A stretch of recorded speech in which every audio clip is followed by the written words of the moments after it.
Hello and welcome to this demonstration of Epi Info version 7. My name is Eric Knudsen.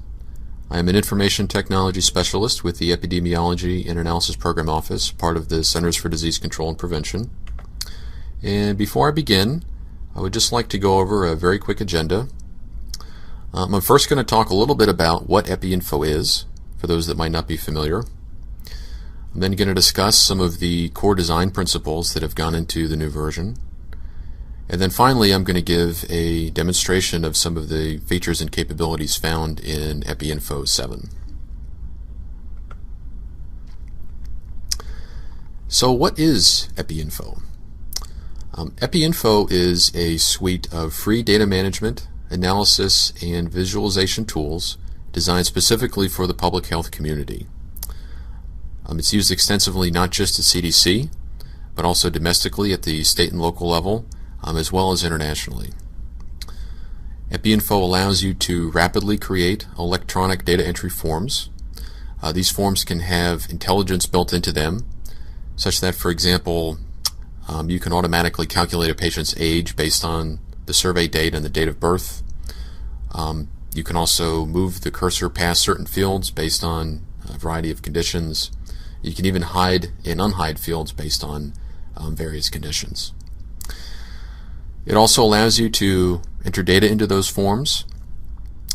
You can conduct various types of statistical analysis, including frequencies, 2x2 tables, analysis of variance, conditional and unconditional logistic regression, Kaplan-Meier survival analysis, complex samples, and many others.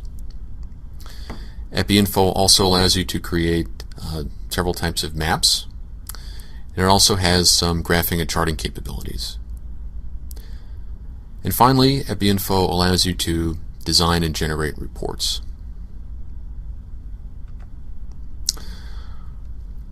We've found that Epi Info currently averages about 227 downloads per day. The vast majority of these downloads come from the United States, and we've registered at least one download from every one of the 50 state health departments. Now, when users download Epi Info from our website, they're given the option of telling us how many people they're downloading it for. And 7% of those users have indicated to us that they're downloading Epi Info for 10 or more users.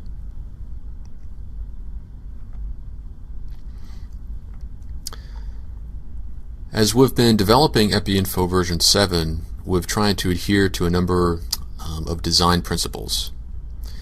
First among those is that we want Epi Info to remain free.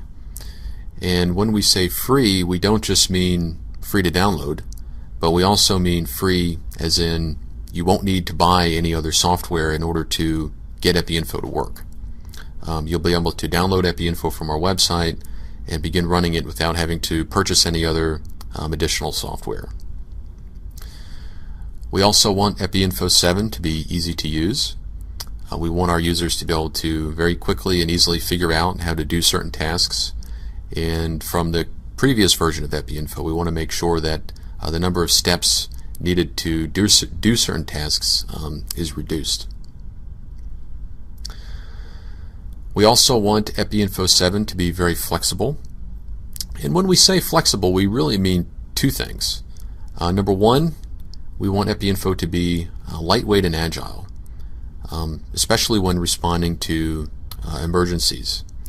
So that, for example, if you're being deployed to a disaster area where there might not be any internet or infrastructure, we want Epi Info 7 to be usable in that type of scenario, that you can simply take it with you and begin working on whatever computers you happen to find on site. At the same time, we want Epi Info to be very robust. And what we mean by that is that it can work with very large sets of data.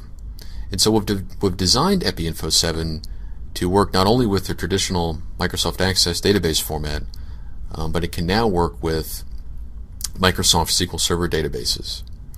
And what this allows us to do is to work with gigabytes worth of data, thousands of fields, even millions or tens of millions of records.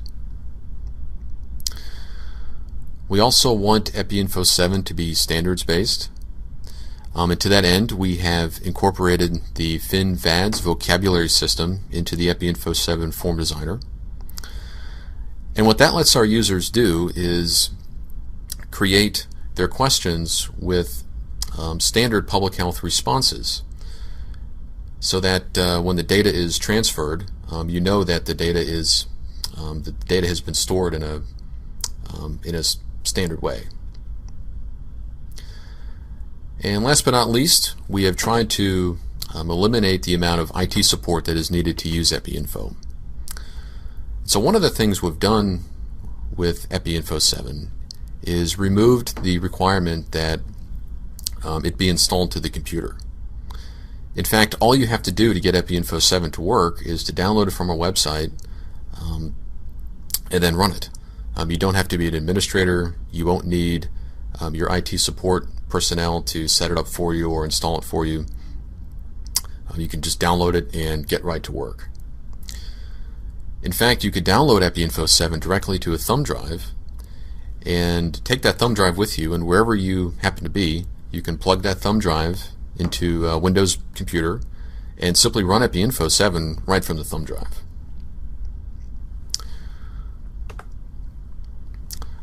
And that concludes the PowerPoint presentation. So let's get to the demo.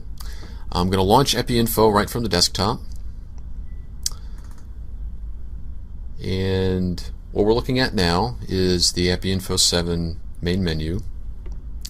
From this screen, I can create electronic forms, enter data into those forms. I can do various types of analysis, and I can work with maps. I'm going to start off by showing one of the forms we've already created and entered some fake data into.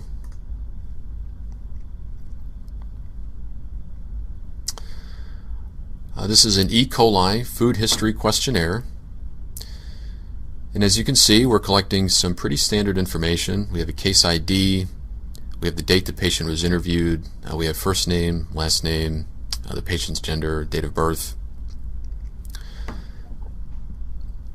If I scroll down to the bottom half of the page, we can see that there are some additional questions here on the symptoms and the illness, whether the patient was hospitalized, whether they were treated with antibiotics, and whether they died. There's a second page for this questionnaire, which I can navigate to by clicking on page 2 in the list of pages. And on page 2, we now have a group box of various foods that the patient might have eaten. And we have some lab tests and lab result questions as well. I can navigate through the records by clicking the next record and previous record buttons. And it's also showing me that I have 359 total records.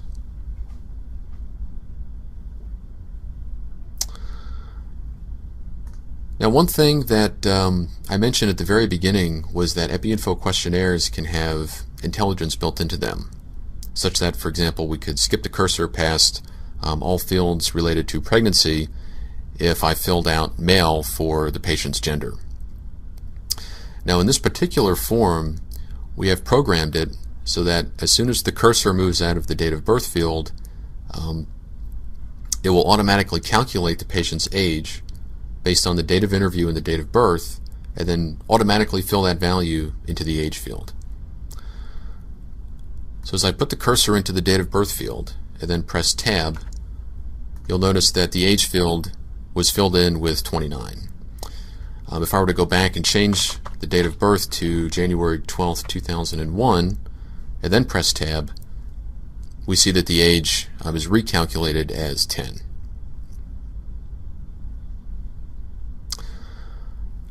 I can create a line listing right from within the Enter module. I'm going to do that by clicking the line listing button at the top of the screen. And it's going to give me several options for how I want to display this line list. I can create an interactive line list, which would allow me to create various data filters. I can generate a printable line list, which will show up in whatever web browser is the default on this computer.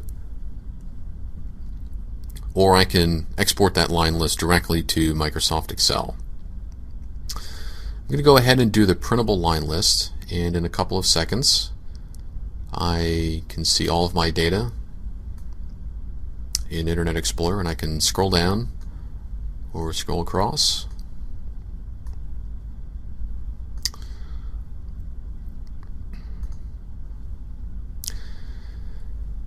Now, one of the new features that we've added to Epi Info 7 is called the dashboard. And the dashboard is really just a quick way for our users to see what kinds of data they're collecting as the data is being collected. So I'm going to click this dashboard button at the very top of the screen. And the dashboard window appears, and it's showing me that I have 359 records. And it's also telling me to right-click on the canvas to add content. So I'm going to right-click, and it's now going to give me the option of adding several different gadgets. I have various analysis gadgets I can add. If I want to do a frequency, I can add a frequency gadget. If I want to add a 2x2 table, I can add a 2x2 gadget. We also have gadgets for linear and logistic regression, as well as the ability to create various types of charts. I can also add various types of StatCalc calculators, and we can also create some NewtStat growth charts. I'm going to go ahead and add a frequency gadget, and this gadget is going to ask me what field I want to run the frequency on.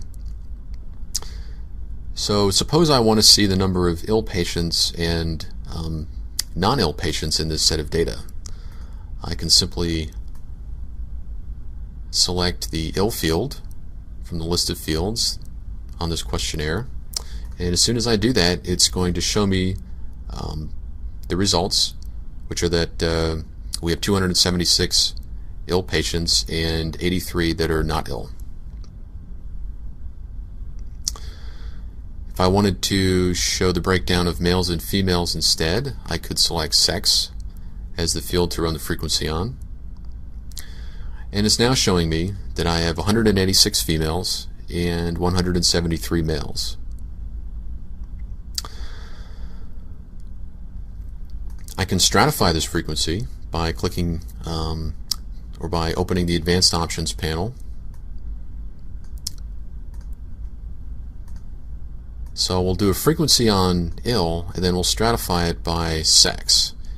And what we get now, or what we're showing now, is that we have 147 ill females and 129 ill males.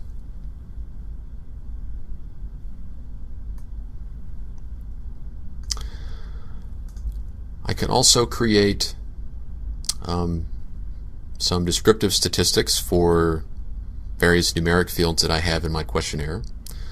So let's say I want to know the average age of patients in this set of data. I can simply select age as the field I want to run the statistics on, and in a couple of seconds it's going to show me the average age, or the mean age, is 36.5. And just like what we did for the frequency, I can also open the Advanced Options panel, and in this case I'm going to cross-tabulate by sex.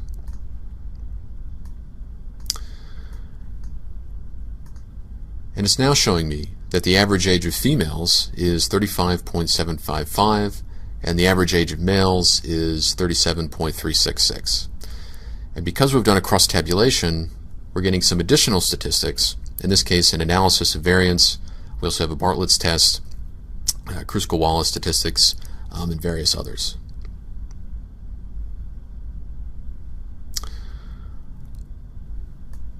I can also create a 2x2 table,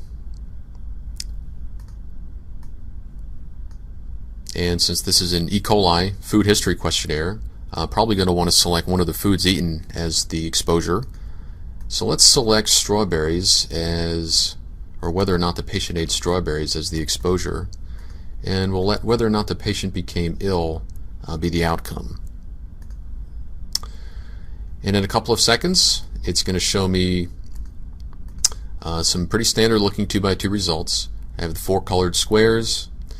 I have an odds ratio, risk ratio, some p-values, and various other statistics. Now I just want to go back to the form real quick.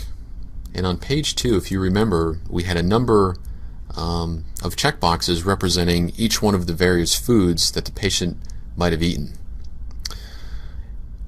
And these foods are all contained in this foods eaten group box. Now if we were to go through and do one 2x2 table on each one of these checkboxes, it might take us quite some time. So what we've done in Epi Info 7 is allow our users to run the 2x2 statistics over every one of the fields in a given group box. And in this case, we've called the group foods eaten. And so in the dashboard, I'm going to select the foods eaten group as the exposure. And it's now showing me a relative risk chart where every row in this table represents one of the foods that was in that foods eaten group. If you look very closely, you'll notice that as I highlight a row in the table, the 2x2 results update to reflect that particular food. So for example, when I click on beef jerky, it's now showing beef jerky by ill with an odds ratio of 0.96. When I click on grapes, the statistics at the bottom now are updated to show grapes by ill with an odds ratio of 0.5377. This chart is by default sorted by risk ratio, so we can see that bean sprouts has the highest risk ratio at 3.166. I can sort this by exposure if I would rather see the results alphabetically by clicking on the exposure column heading.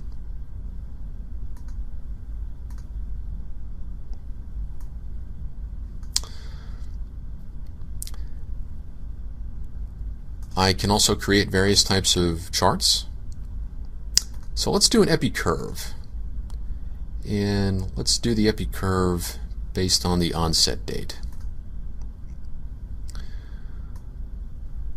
So we're now looking at an Epi curve, and this probably won't look like a real Epi curve since the data that we're using for this demo has been randomly created.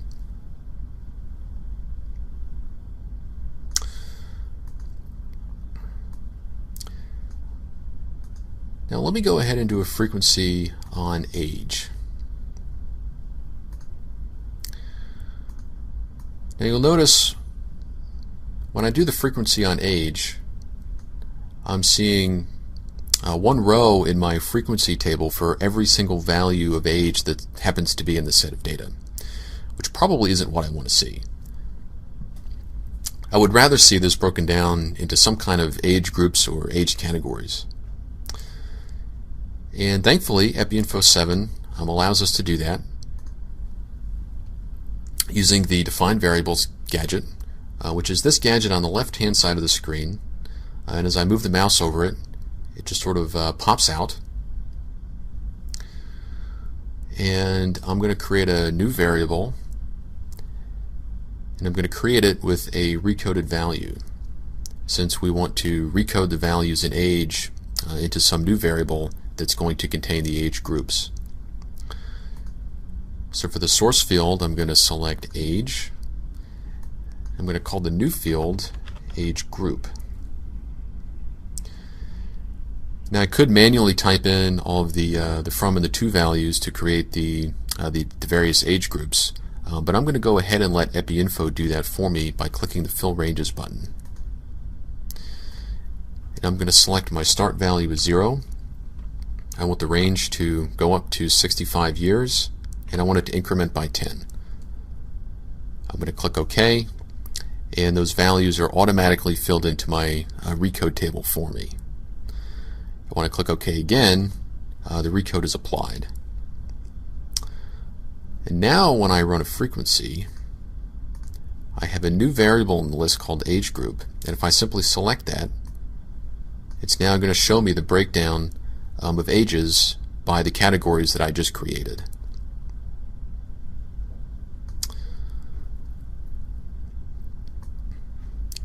I can also show those age groups graphically by creating a pie chart.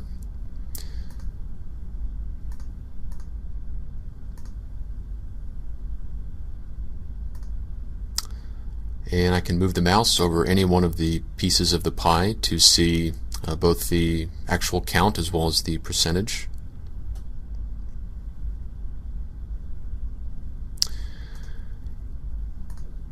And I can create custom titles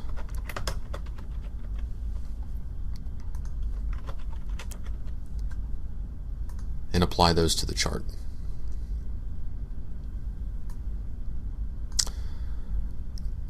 Now this is all very nice, but what if we want to run these statistics on only a certain subset of the data?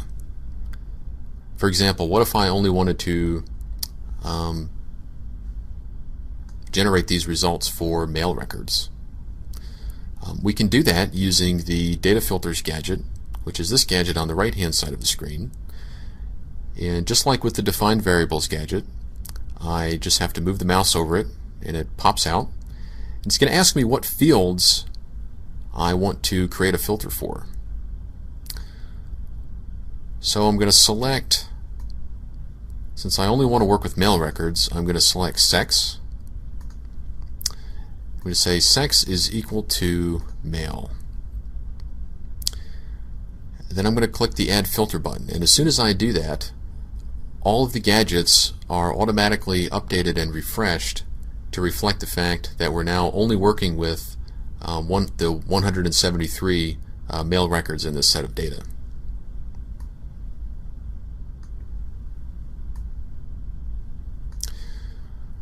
I can add multiple, I can have multiple filters active at once. So if I also wanted to filter by age, I can say the value of age is between 15 and 65. And now when I click Add Filter, it's going to ask me how I want to join this new condition with the condition that I already have. So I'm going to select to add this with an AND. And just like last time, all of the gadgets are going to automatically update themselves to reflect the fact that we're only working now with 153 records. And I want to point out that the filter criteria that we've generated reads like an English sentence. The value of sex is equal to male, and the value of age is between 15 and 65. So we've tried to make the data filters, the data filtering capabilities very easy to use. And we've tried to make the filters themselves very easy for our users to figure out.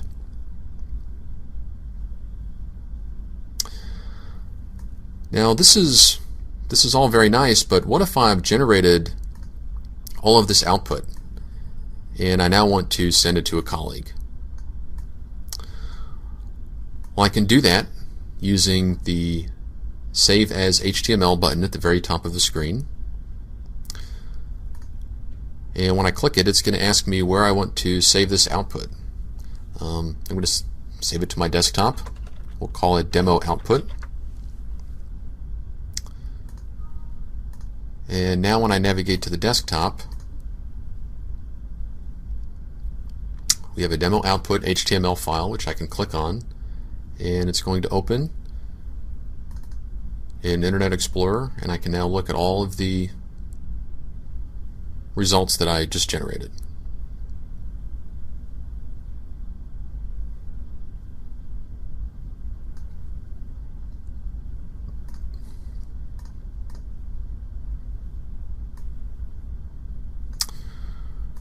And I go back to our data entry screen, you might have noticed that we have this Get Coordinates button. One of the ways in which, or one of the various types of intelligence that can be built into Epi Info forms is the ability to geocode an address into latitude and longitude. That service is provided by Microsoft and therefore requires an internet connection. It's also configurable so that if you would rather use a different service for the geocoding, you can do so.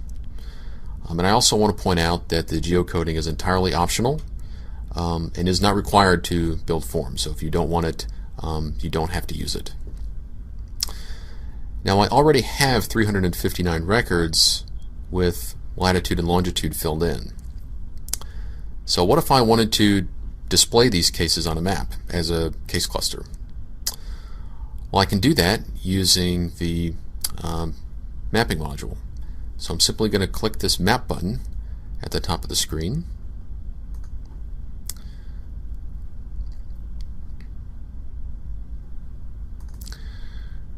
And I'm going to add a layer of data to this map, and because all of my data is in latitude and longitude, I'm going to select case cluster. And it's going to ask me if I want to use external data. Now this would be really nice if I had my data in an Excel spreadsheet or a SQL Server database, but because all of my data is in Epi Info 7, I'm just going to select no. And it's going to ask me for the latitude and longitude fields. And since I called my latitude and longitude fields latitude and longitude, I'm simply going to select those options in the list of fields. And I'm now looking at a case cluster map.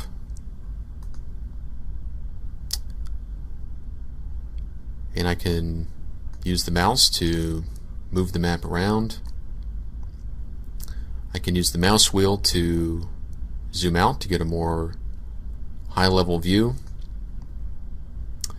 And when I zoom all the way out, I can see that I'm looking at the 359 cases. There are 359 records in this set of data. I can zoom in to get a more detailed view.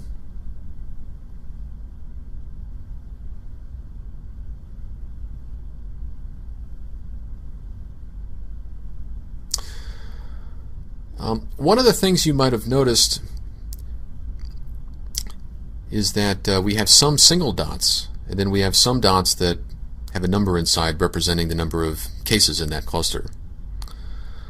If I move the mouse over one of the case clusters, in this case this one has 7, you'll notice that it flares out, where each one of these 7 flares represent one of the 7 cases in that cluster.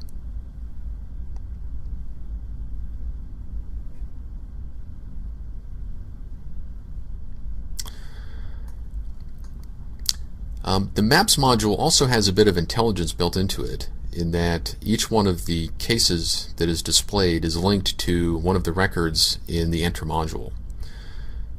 So for example, if I'm looking at this map and I see this case down here on the southeast corner of this town, and I want to maybe investigate this case a little further, I can simply double click on it, and that case is loaded into the Enter module for me.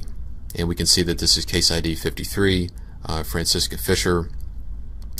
If we wanted to, we could take a look at some of her symptoms and perhaps some of the foods that she might have eaten.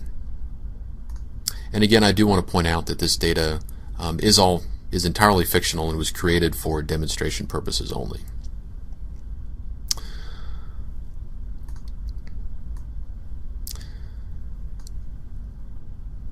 Now, one of the things I showed in the dashboard was that was the breakdown of ill and not ill patients.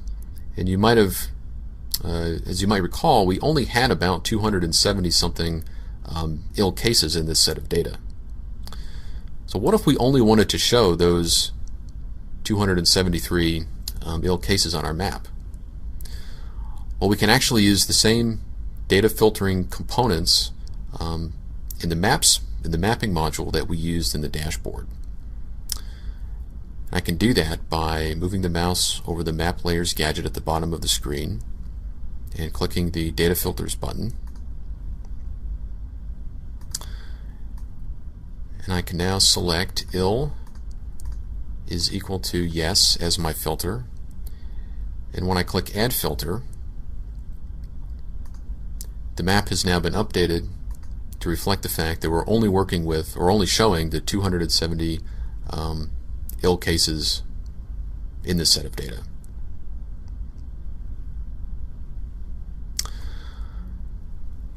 I can also create stratified maps. So let's say, for example, I want to see male records as red dots and female records as blue dots. Well, I already have one layer with red dots, so I can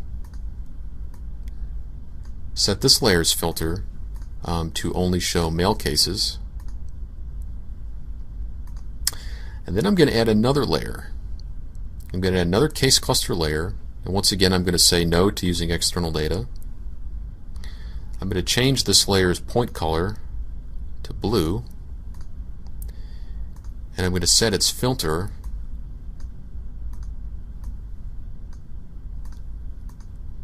to sex is equal to female.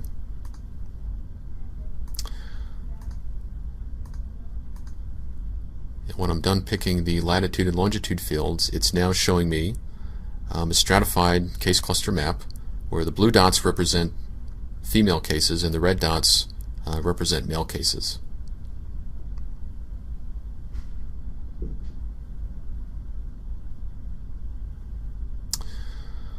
I can also show this data temporally. In other words, I can show the progression of cases over time. And I'm going to do that by clicking this Create Time-Lapse button at the top of the screen. It's going to ask me which time variable I want to use for the time lapse. And since we've collected onset date, I'm simply going to select onset date as my time variable. And then I'm going to click OK. And I now have this time gadget at the bottom of the screen. And if I click the play button, it is going to show me the progression of cases over time based on the date of onset. And the graph that is being generated would normally look like an Epi curve, but once again this is all fake data, so the Epi curve probably won't look like a traditional Epi curve. I can pause. I can move the slider to any particular point in time that I want. I can increment by 1 day at a time, or decrement 1 day at a time, or I can simply remove the gadget.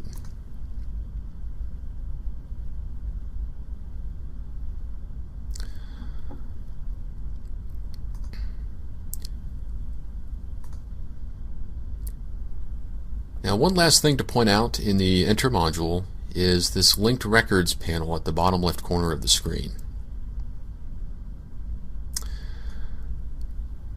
And what this allows us to do is conduct contact tracing. In other words, I can link one record to another and say, well, this record has been exposed from this record, or this record has been exposed from this other record. So in this case, we're looking at record 1, Anna Mueller, and we can see that she has been exposed from record number 50, Mandy Mueller, and record number 13, Bodo Bauer. If we click on the Exposed To tab, we can see that Anna Mueller has exposed to record number 99, Simon Mueller. Now if I were to click on record 50, record 50 will automatically load for me, and I can now follow up with this case. It is now showing me Mandy Mueller. And I can look at the various foods that she might have eaten and take a look maybe at some of the symptoms that she had. We can also see that Mandy Mueller has been exposed from case ID 7, Leonie Schultz. And if I were to click on this icon, it would take me to case ID 7.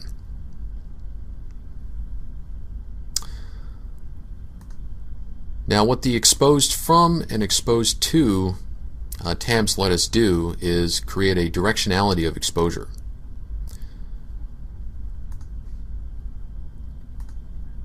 So in this case, Anna Mueller has been exposed from these two records and is exposing to record number 99. Now we can view all of these different relationships in a social network analysis graph by clicking the View SNA Graph button. And the red dot in the center represents the record we're currently looking at, which is record number 1. And we can see that record number 1 has been exposed from, by looking at the direction of the arrows, it's been exposed from record 13 and record 50, and is exposing to record number 99. And if I wanted, I could double click on any one of these circles to take me directly to that record.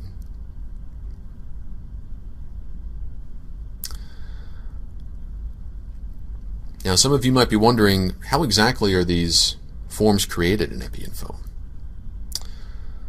So let me go back to the Epi Info menu and let's create a new form.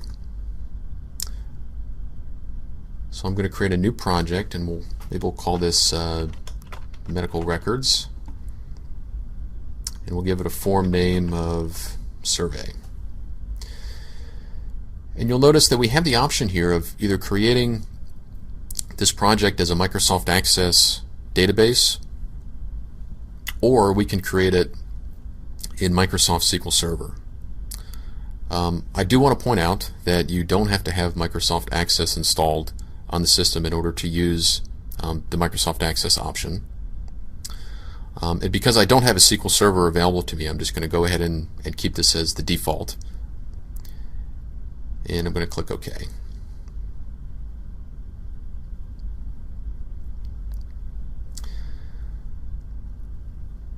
And at this point, I can simply start adding fields. So I'm going to right click on the canvas,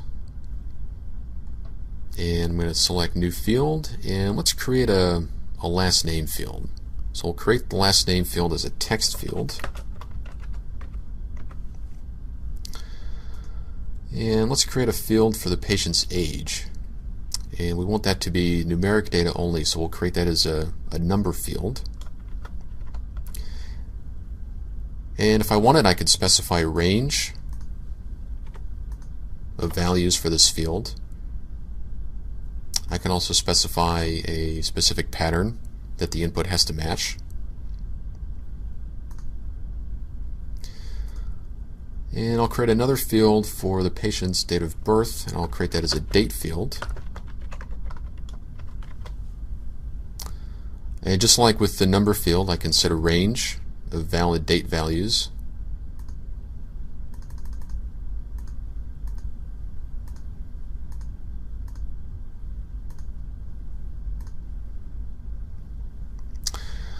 And maybe I want to give this questionnaire a title, so I'll create a label title field.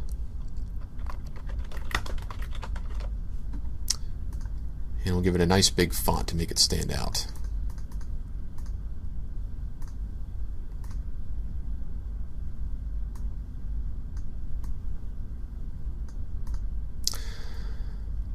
And I can move these fields around by clicking and dragging the prompt. I can move the input box independently of the prompt if I wanted it on the left side or right side. And if I want it to go back to its default, I can simply right click on the prompt and select default prompt align. I can select the fields as a group and move them all as one. I also have various options for aligning the fields.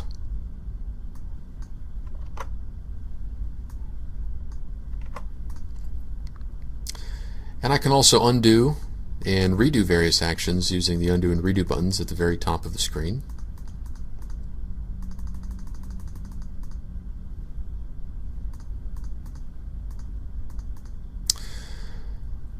Now, one of the things we've found is that for many of our users, they're creating many different data entry forms. And on many of these forms, they're using the same fields over and over again, such as last name, first name, age, date of birth, address, and so forth. And so what we've done in Epi Info 7 is add a new feature called templates. And what templates allow you to do is very quickly create a standard set of fields. So if you notice, we have this template options on the left side of the screen, and I'm simply going to expand the fields templates, or the field templates. We have a couple of them here: demographics, diagnosis, geolocation, and medical facility. I'm simply going to click and drag the demographics template onto the canvas, and in a couple of seconds it has created a number of demographic fields for me. Now I can modify this if I want. For example, if I didn't want to collect any information on the patient's phone numbers, I could simply highlight the phone number fields and delete them. And I could rearrange these fields if I didn't like their placement.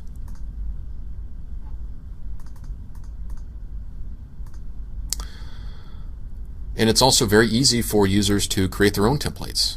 So for example, if I wanted to create a template for this last set of fields, I could simply select those fields, right click on the canvas, and then select this option that says Save Selection as Template. And we'll maybe call this Demo Template. And Demo Template now shows up in the list of templates that is available to me.